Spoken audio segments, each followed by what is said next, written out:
Alright, so what you see here is all I have left to tan, and it's already tanned, it just needs to be broken down. And if you saw my last video, I did an experiment on, I heated up my tanning solution, and then put it on a coon, and then I used cold tanning solution on a coon.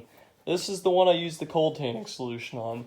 And that one right there, in the middle of those two coyotes, is the one I used the warm tanning solution on. So we're going to see if it made a difference. And I kind of made a silly mistake. You're supposed to, whenever you first apply the tanning solution, you're supposed to flip them all fur out. And I did with this one. But it was like 98 degrees out in this garage that day. And I didn't have it in me to go through all these hides and flip them all inside out. So I only did this one. So you're supposed to just leave them fur out for 24 hours and then reach up back inside them and pull them back fur in. So they should look like that. But I completely forgot all about him. So there's no possible way I'm going to pull this thing back inside out. So this one's just going to have to be a hat or something. So I'll cut it down the middle and then we'll break them from there. I'll cut it open with this homemade blade. I'm not really concerned about cutting the belly hair because you don't use that for any part of the hat. So.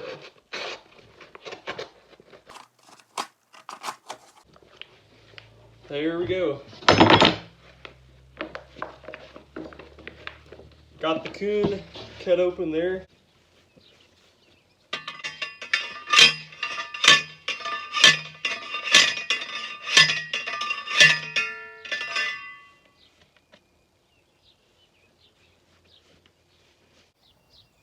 Alright, so I just got myself a little T-stake here. I drove it into the ground. I welded a piece of rebar to it so I could break the tail and legs and more tedious stuff like that on that. But anyways, I'll show you how I break them on this. Also, I've got a whole video just explaining how I break my coon hides, so be sure to check that out. I'll put the link to that down in the description.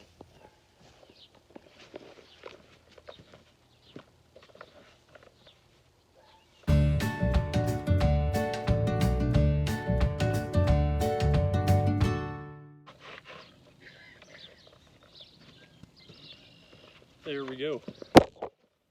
Okay, so I've got my two coons here to the what I like to call like semi-broken stage. So I broke them and ran them over that T-stake. So now what I'm going to do is somewhere down in here. Oh, here it is. I've got this. There's a wire on it. Oops, there it goes. I've got this wire wheel here on this drill, and I just go over them real good with that wire wheel, and I'll get back to you once I do that.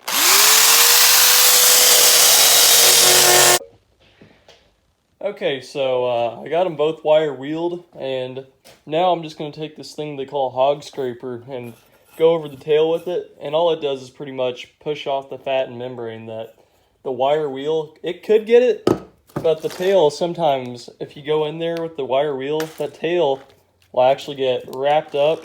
Like here, I'll do it.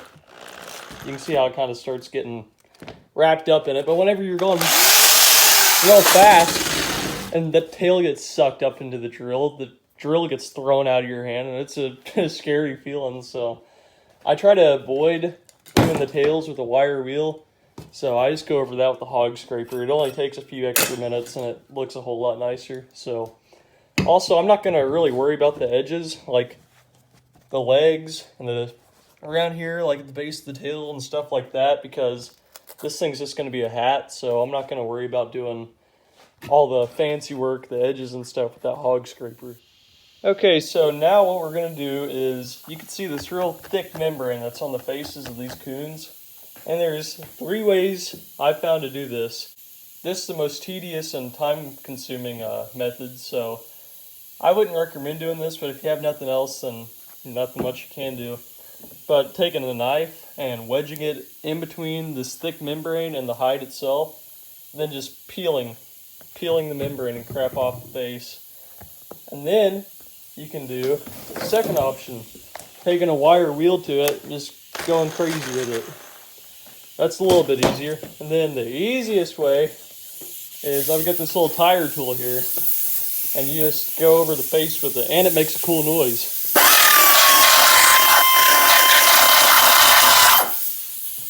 I just go over it with that a whole bunch, and then you'll just see it makes it look nicer, and it helps really break it down. So yeah, I'll get back with you once I get done breaking the faces on these things.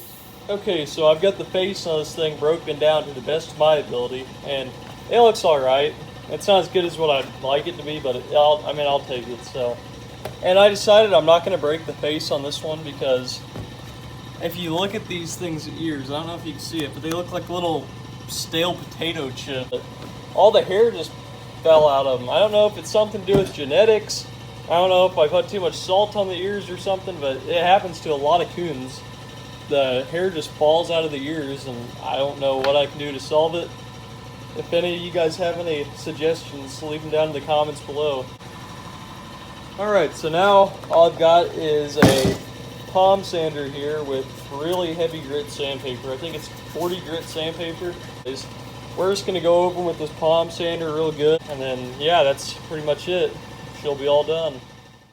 Alright, I just got done sanding these things, and now it is time to judge them and choose a winner. This one had the hot, and this one had the cold. And I'm going to judge them off of 3 things. I'm going to judge them off of feel, pliability, and appearance.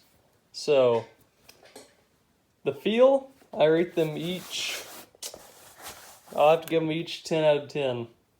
The pliability, I'm going to give them each 8 out of 10 because I think they feel the same. They're not the best, but they're the same, so 8 out of 10. And the appearance, shoot, I don't even know. The appearance, I'll give him, well, this one, he's a lot wider, so he looks nicer. I'm going to give him a 9 out of 10. I'm giving this one an 8 out of 10. So the winner is the cold tanning solution. Now, I think for this test to be accurate, you would have to tan a lot more coons than just 2 with different temperatures of the high tanning formula. You can't really decide just off 2 coons because no 2 coons are exactly the same. I mean, one of these coons could have been a lot older and a lot tougher, so that's going to change the quality of the tan. I mean, what I've learned from this is I really don't think heating up your tanning solution is that important. I think it's a step that's just kind of out of the way and non-necessary. So do I think you need to heat up the tanning solution for a higher quality tan? No, I don't think you need it at all. So yeah, this concludes today's video. Well, thank you guys all for watching. I hope you enjoyed it. I hope you learned and took something from it. And I'll see you guys next time.